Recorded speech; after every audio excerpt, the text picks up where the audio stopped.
Agora estamos olhando para este canto de Wadi Wadir. Entramos de onde os israelitas teriam saído da principal rota comercial de Gósen, de onde viemos. Estou convencido de que foi exatamente aqui que os israelitas ergueram o bezerro de ouro enquanto Moisés estava no monte, recebendo os mandamentos de Deus. E sinto, vocês podem ver, tenho arrepios, e mal consigo conter a emoção de visitar este lugar. Estou convencido de que foi exatamente aqui que os israelitas ergueram o bezerro de ouro enquanto Moisés estava no monte, recebendo os mandamentos de Deus. Algo acaba de ser descoberto nos desertos da Arábia Saudita. Uma descoberta que pode abalar o mundo cristão até os alicerces. Arqueólogos, historiadores e teólogos olham para as evidências sem palavras. Durante séculos, estudiosos debateram se alguns dos eventos mais dramáticos da Bíblia tinham base histórica ou eram apenas histórias simbólicas. Mas agora, as evidências, enterradas por milênios, vieram à luz. E se esta descoberta é realmente o que os especialistas acreditam que seja, pode provar, sem sombra de dúvida, que um dos momentos mais milagrosos do Antigo Testamento realmente aconteceu, exatamente como registrado na Bíblia. Mas antes de dizer o que foi encontrado, preciso levá-los de volta à história de uma fuga desesperada, de um rei enfurecido e de um milagre que desafiou as leis da natureza. Apenas compreendendo este contexto, a plena importância desta descoberta na Arábia Saudita fará sentido. Se você ama explorar as descobertas arqueológicas mais enigmáticas do mundo e revelar a verdade por trás da história bíblica, inscreva-se em nosso canal. Agora vamos mergulhar no coração deste mistério. A Bíblia nos diz que Deus falou com Moisés através da sarça ardente e ordenou-lhe que libertasse os israelitas da escravidão no Egito. O faraó recusou-se a deixá-los ir. Então o Senhor enviou 10 pragas devastadoras sobre a terra. Finalmente, o faraó cedeu. Os israelitas, talvez mais de 2 milhões de pessoas, fugiram do Egito. Mas o faraó mudou de ideia novamente e enviou seu exército em perseguição. Cavaleiros, carros de guerra e soldados, determinados a trazer os israelitas de volta. Logo os israelitas se viram presos em uma armadilha. À frente, o Mar Vermelho. Atrás, os melhores guerreiros do Egito. E naquele momento de terror, Deus deu a Moisés um comando que mudaria a história para sempre.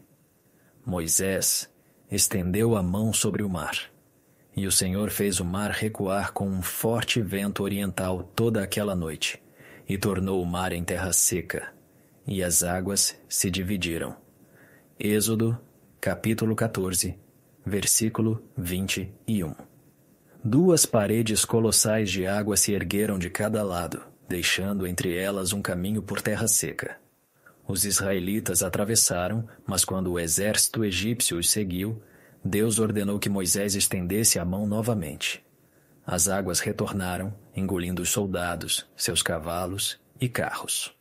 Passando para a era moderna, arqueólogos marinhos estudando o fundo do mar entre a praia de Nuveiba, no Egito, e a costa da Arábia Saudita, descobriram algo notável: uma ponte terrestre natural.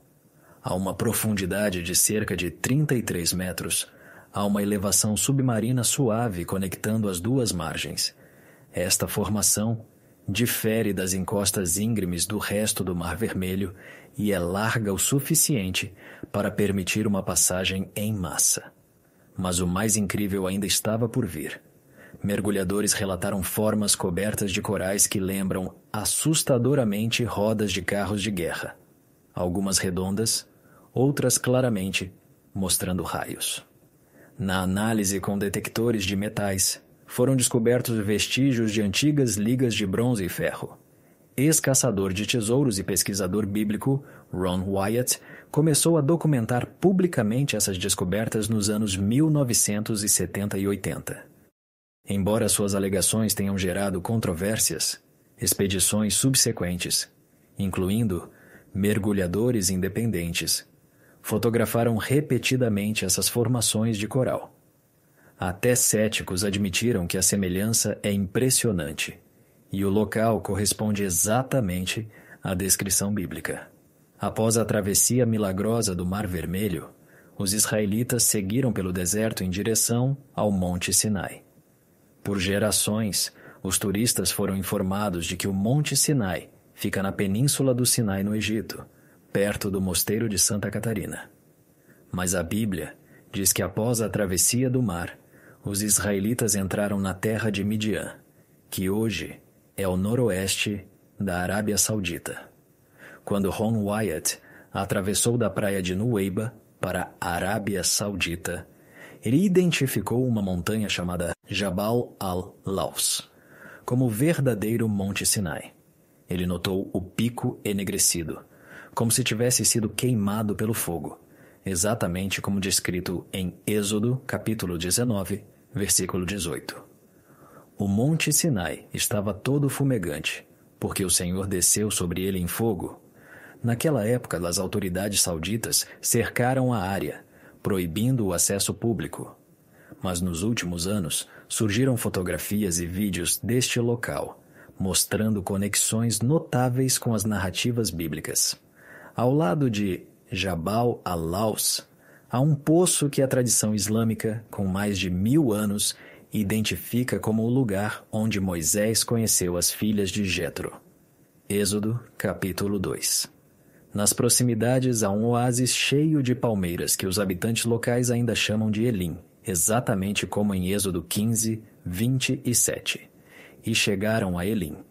Lá havia 12 fontes de água e 70 palmeiras, e acamparam ali junto às águas. Não muito longe do sopé da montanha, há uma estrutura de pedras brutas, como Deus ordenou para altares em Êxodo 25. Escavações descobriram pilhas de ossos de animais, possivelmente de sacrifícios oferecidos durante a permanência de Israel no monte. Ao redor do local estão colocadas pedras que alguns pesquisadores consideram marcadores de sepulturas. Talvez 3.000 israelitas mortos quando Deus julgou o povo por adorar o bezerro de ouro, e fizeram os filhos de Levi conforme a palavra de Moisés, e caíram do povo naquele dia cerca de 3.000 homens. Êxodo 32, 28. E nas rochas ao redor foram encontradas representações antigas de touros e bezerros, testemunhas silenciosas da idolatria que ocorreu ali. Mas talvez o elemento mais impressionante da região seja uma rocha enorme, dividida em duas, com mais de 15 metros de altura, no topo de uma colina. Na base, canais profundos estão gravados na pedra, testemunho de erosão por grande volume de água no meio do deserto árido. Poderia esta ser a rocha de Horebe, golpeada por Moisés para fazer jorrar água para os israelitas sedentos? Êxodo 17, 6. Eis que estarei diante de ti, ali, sobre a rocha em Horebe, e tu ferirás a rocha, e dela sairá água, e o povo beberá. E Moisés assim o fez aos olhos dos anciãos de Israel. Por que isto é importante? Porque a rocha de Horebe não foi apenas um milagre físico, foi um símbolo profético. Na primeira vez, Deus ordenou que Moisés golpeasse a rocha, representando Cristo, golpeado uma vez pelos nossos pecados. Na segunda vez, Deus ordenou apenas falar com a rocha, mas Moisés desobedeceu e a golpeou novamente, distorcendo o significado de que o sacrifício de Cristo é único e definitivo. Assim como Moisés, representando a lei, não pôde conduzir Israel à terra prometida, a lei não pode nos conduzir à salvação. Esse papel pertence a Josué, Yeshua, Jesus. E há a própria montanha. Jabal al-Laws eleva-se sobre o deserto circundante com um pico enegrecido, como se tivesse sido queimado por fogo intenso. Geólogos notam que os vestígios de queima estão apenas na superfície. O interior da rocha é normal. Êxodo 19, 18 descreve: o Monte Sinai estava todo fumegante, porque o Senhor desceu sobre ele em fogo. A fumaça subia dele como fumaça de uma fornalha, e toda a montanha tremia violentamente. Ao pé da montanha, há uma formação rochosa natural, em forma de púlpito com vista para uma planície vasta, grande o suficiente para acomodar todo o acampamento israelita. Quase se pode imaginar Moisés ali, segurando as tábuas dos 10 mandamentos, enquanto o povo esperava em reverência. Se estes locais na Arábia Saudita são realmente os verdadeiros pontos da jornada do Êxodo, eles confirmam que os milagres das Escrituras aconteceram em lugares reais, na história real. A travessia do mar, a entrega da lei, a água que jorrou da rocha, não são mitos, são atos de Deus, preservados em pedra, corais e deserto. E eles ainda falam conosco. O Deus que abriu o mar ainda abre caminho para o seu povo. A rocha golpeada, Jesus Cristo, ainda oferece água viva a todos os sedentos. Vivemos em uma era quando a fé é atacada e a Bíblia é considerada mito. Mas as pedras e o fundo do mar clamam. Estas descobertas não são apenas relíquias do passado, são lembretes de um Deus vivo que ainda guia o seu povo. Hoje, a erva seca, a flor murcha, mas a palavra do nosso Deus permanece para sempre. Isaías 40:8.